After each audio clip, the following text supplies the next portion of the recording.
Ginoo kay atong Huwebes, among adlaw ni ti An-An. So, nagpasalamat ko kay gidungagan na po ni Papagada po ang kinabuhi another year na po. So, 18 na jud ko. Legal na kaya magkalaab. Char. Sige mo tugtad charot. Pero nagpasalamat ko ni Papagad kay bisag ako medyo nakoy pag ako anjod na makauna-una magunta sa hayong mga kuanjod, mga suicidal thoughts inana itungod sa mga kasakit, sa mga problema nga mawala sa kinabuhi. Pero karon nakaabot gahapon ko 18 years kitagan ko niya another year na mas makuan pa nako ang kalibutan niya dinhi para natin tanan.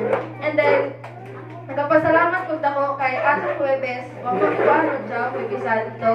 And then namugod sa Pilip nga dili ba mo ko mga karnina na si Papa maningon nga dili daw. So wala gud. Pero tingala ko ay katong pagka Marcoles,